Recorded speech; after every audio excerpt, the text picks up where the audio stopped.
AI is all the rage these days. Everyone's talking about it, and you've probably had a wealth of information about it, and you may or may not be using it correctly. So stay tuned to understand what AI really is and what it's not, and how to use it effectively in your business.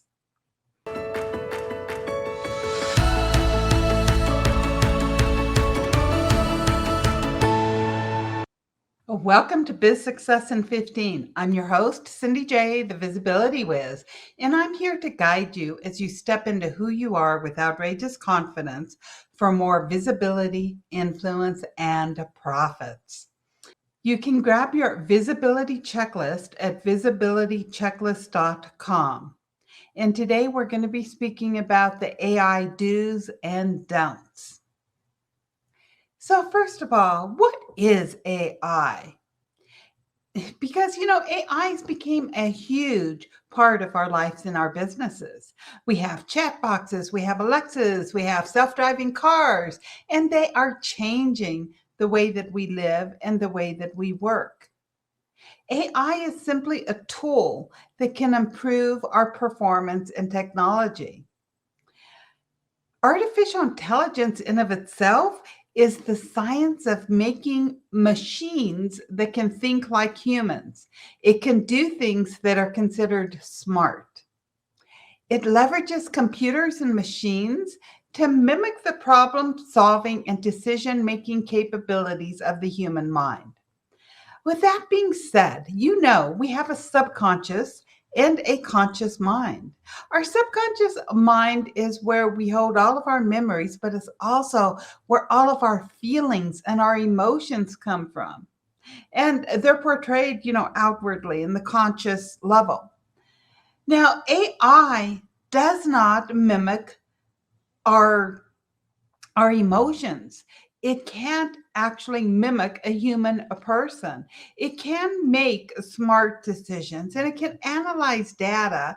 So it's sort of like that logical part of your brain that can sit there and say 2 plus 2 is 4, but it can't delve into the emotions.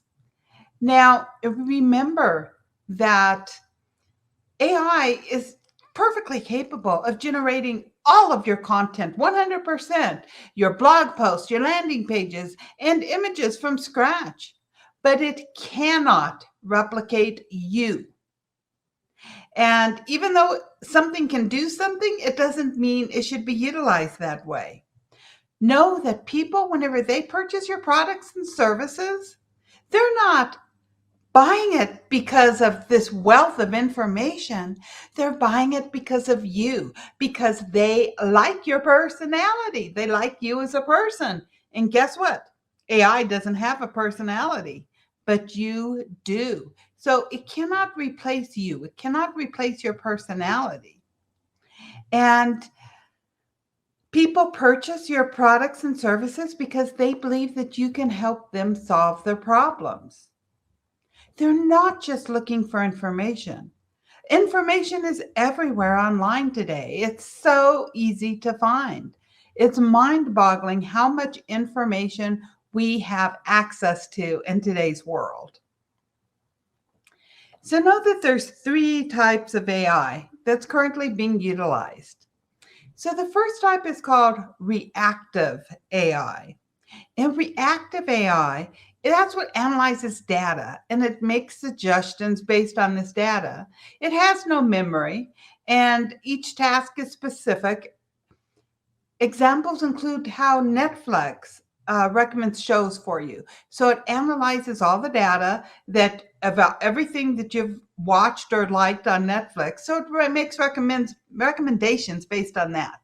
Your recommendations are going to be totally different than mine because we watch different things. And also, this is like everywhere. One of my favorite memes is of a dog looking at the TV, and the TV has a commercial of dog bones, and it says, "How did they know that I wanted that?" Right? And that's what AI is doing, like with Amazon. You look at something at Amazon, all of a sudden this product is all over your feed, regardless what website you go to. And all of this is based on AI, and it is reactive AI. It's based on what you have done. It doesn't remember things forever, but it gives you suggestions based on what you have done.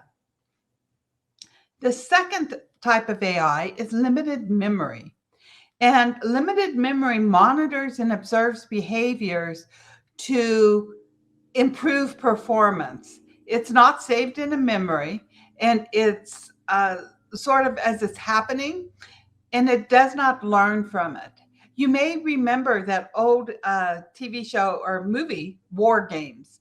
It was a big hit back in the 80s, and it was all about this kid accidentally started a simulation of a war because he hacked into the government's computer. And so he was trying to unteach it because he thought he was playing a game, but in reality, we were starting a nuclear war. And so he went to the owner or the person that created this computer, and he had to keep playing chess to make the computer learn that sometimes the best action is no action. So it's a really cute show, but this is what limited memory AI does, because it's not learning. It's just based stuff on the facts. And self-driving cars is an example of this. Self-driving cars, they observe how close other cars are to you. They observe the lights. They observe the road, what they can observe on the roadway. If there's an obstacle in your path, it'll stop, right? Things like that. So this isn't, but it doesn't learn from all of this stuff. It is a limited memory, and it acts in the present moment. The third type of AI, and this is the type of AI that we're talking about today, is generative AI. And ChatGPT and the like, they're tools. They're tools that allow us, the users, input prompts to receive human-like images, text, or videos that's created by AI. And it's sophisticated. It's sort of like an autocomplete. Like if you search in Google, I've been watching the old series 24 with Kiefer Sutherland. And so sometimes I'll Google something like season or 24, season 5, who is, and Google automatically will put in who is the mole, right? So therefore, that's what AI is doing. That's what ChatGPT is doing. And the reason that they're so impressive is because it's the training data consists of the entire internet. So everything that's been input inside of this is based on everything that's on the internet. Like that's a massive, massive amount of data. I mean, sometimes we talk about the computers in the 60s, so they filled these big rooms. Well, something like this today would probably fill an entire state, right? If it had to rely on those big giant computers that were back in the 60s and 70s. So note that chat boxes, they employ a variety of technologies, from machine learning that optimizes responses over time to language processing and language understanding that accurately interprets the user questions and matches them to specific incidents. But as I said earlier, it cannot replicate the emotion. It cannot replicate your personality. So we're going to start with the do nots. There's 7 do nots that you should never, ever, ever do in your business. So the first one is something huge, and it's really one of my pet peeves that I see so many people doing, and that's do not rely solely on AI to create all of your content. As I said earlier, just because it can doesn't mean you should use it. AI can make stuff sounding nice, but it can be completely wrong. And also there's some issues of plagiarism, and the content that they produce contains no original research or insights, conclusions, or data. And it definitely does not include your voice. Remember, Your clients are hiring you because of your personality. And if you're just using AI content and you're not changing it at all, you are not utilizing your voice. You're not attracting your ideal clients because you're just using all of this very sophisticated sounding words that you may never use in real life. You need your personality in it. Number two, do not overly rely on AI. I know people that are using AI for all their blog posts, all their social media content, and they're posting it on social media. How I created 365 days worth of social media content in an hour. Click here and I'll show you how. Well, that's all well and said, and you can do it. But just because you can doesn't mean you should. You're overly relying on AI. And if you do that, it will kill your business because you don't have your personality in it. Number three is don't sacrifice quality for quantity. Don't sacrifice quality for quantity.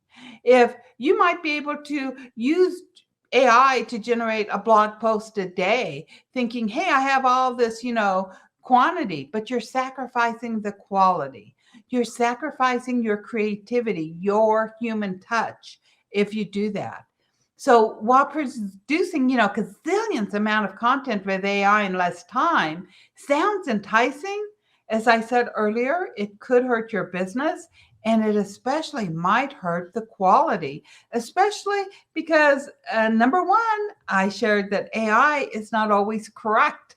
So if you're just using AI and you're sharing incorrect information, that can really damage your reputation as a business owner. Number four is use AI to create content on sensitive topics or controversial issues.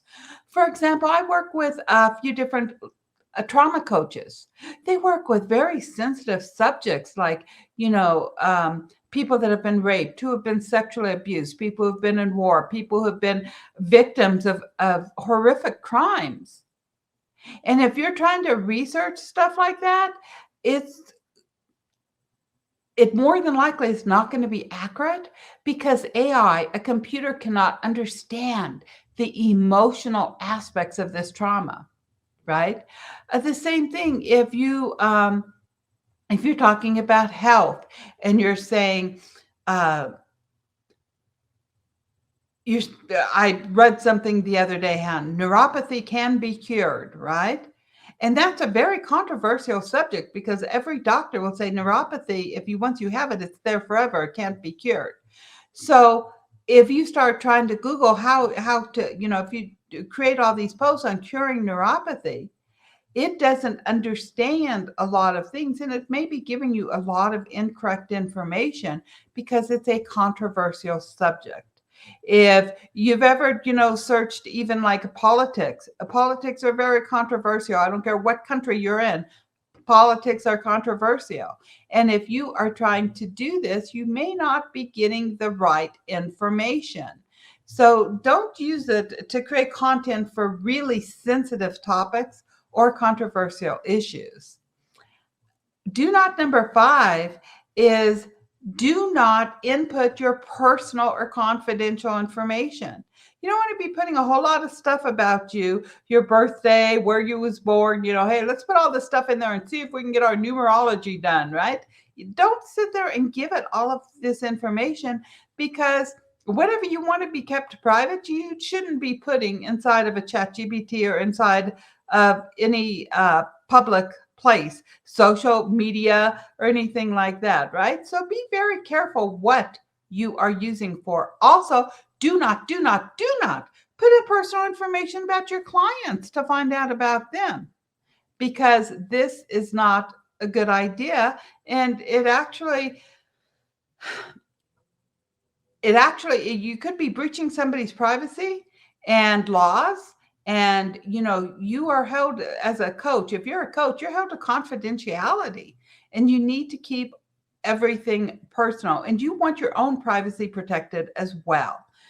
Privacy is never going to be what it was like 60, 70 years ago, but there's still a lot of things we can keep private even with everything being online in today's society. Remember, ChatGPT is using everything from the internet. It's not just using blog posts, it's using social media posts, um, it's using blog posts, it's using articles, it's using images, it's using anything and everything that's online. And so if you start putting a lot of personal information in ChatGPT, now it's public for everybody. Or if you put a lot of public information in social media, ChatGPT can get it, or the likes with AI. So do not number 6 is try to game the search engine, try to game the algorithms by using AI. Now, Google says that it is not going to penalize AI created content. However, it still wants you to have excellent content that the readers want to use. And some people have been using AI to try to scam the system. As long as you create good information, good quality content that your users want to read, you're following any search engine out there, because the search engines want the best for their customers. So if you want the best for your customer and you're doing the same thing, then you will be A-OK. And do not number 7, and this is the one that could land you in some legal problems. Want to know what it is? Don't use AI for images. Some people are going to AI, create an image of, of a divorced woman with 4 kids that's, that's struggling financially because her ex-husband isn't paying her alimony or child support, right? So if you put something like that, it's going to create an image for you. But there are some, in a lot of different countries, there's some major copyright issues with the AI art. And there's a lot of uncertainty about the legality of the models that are trained on stolen, copyrighted, or even proprietary imagery. So until all of this is settled, I urge you, do not use AI to generate images for your content. You're so much better off. There's some places online that you can go get some free images. There's also paid things. If you go to cindyjholbrook.com/resources, I have a list of different places where you can get free images that are 100% legal for you to use online. So today, your 15-minute action step to take in the upcoming week is to use ChatGPT for ideas. Generate some ideas. Maybe you can do something like the top 10 questions about your topic. So the top 10 questions about online visibility, or the top 10 questions about having a strong online presence, right? So use that and generate some ideas. You can go deeper with this. You can say, okay, so if one of them is why should I use, or people that don't use their images online? So then you can use ChatGPT and say, 3 reasons why you should always have a current image of you online. And so now you're getting these 3 reasons, and you can create a blog post out of it. So by creating these 10 different questions that people have, and then asking more questions about each individual question, you can come up with a lot of content that's based on your niche that you can utilize for articles and for social media. Okay. So that is your action step for this week. Really easy, and a lot of you may have already done that. So now we're going to move on to the 3 do's. Number 1, do understand the limitations of AI. Remember, AI is only as good as the information programmed into it. And that information, as I said, comes from the internet. It comes from the programmer. And you don't know what type of biases or personal beliefs that the programmer might have put inside of there. For example, if the programmer is anti-coach, it could have some bad stuff in there, right? You don't know what they're in there, because any computer program is programmed by a human. Remember that. AI is programmed by a human. So remember that. And so it struggles. AI, one thing that it can't do is it struggles with things like human feelings, intuition, and creativity. Now, when a lot of my clients, they say that they work with me because I'm intuitive. And there's no way that that intuitiveness can come out from an AI writing. However, whenever I write in my voice, it can come out. And your creativity, and it's listening to your inner guidance whenever you're thinking about how you're interacting with your clients. You want to be you. Now, really, would you want, years ago, there was a show, The Stepford Wives. And so all of these wives were computer generated. They were robots to act a certain way, look a certain way, be a certain way. You don't want your children or your spouse or your best friend to be like that, do you? And know that your clients, your potential clients, they don't want that from you as somebody who might be able to help them solve their problems. And they want to be able to trust that you are a real human being with feelings, with creativity, with emotions, that you can actually guide them, and also from your own personal experience of being a human. So do understand that AI is not perfect. Number 2, do use AI tools to generate your outlines and streamline basic content. You can use AI tools. For example, I'm in the process of creating different videos that I'm going to be putting on Instagram. And what I wanted different characters. So I have the names of the characters. So I would put in ChatGPT, a 60-minute three-way conversation between negative Nancy, positive Polly, and Coach Cindy. And it gives me like these interactive words. Some of these words I would never ever use. Some of them I agree with. They have given me some really bright ideas, but I'm not using it verbatim. And that is what's very important. Is you don't want to use it verbatim, but you want to use it for the ideas. You want to use it to inspire, to spark your creativity. You don't want to use the AI tools to create the entire content. You can create outlines, you can create chapter names, you can create subtopics, you can create all kinds of stuff with it. A lot of times if I'm writing a blog post, the top 3 ways to be visible online, okay? I could actually put that into what I would put into ChatGPT is the top 10 ways to be visible online. Now I can pick and choose the 3 that resonate with me instead of trying to just copy everything that they say again verbatim. Number 3 is one of the most important things. Do not skip this step. It's so important. You want to edit and you want to fact check AI generated content. As I said, they're picking it up from everywhere, which means that they have a lot of false information as well as a lot of good information. So if they tell you studies show that 90% of the population has A positive blood, you want to go to Google and fact check it, and you want to find a reliable source like an EDU or a .gov. I really like the EDU sites because they're more reputable. But also there's other reputable sites that I trust, Forbes, Prevention Magazine, some of the things that have been around for a long time.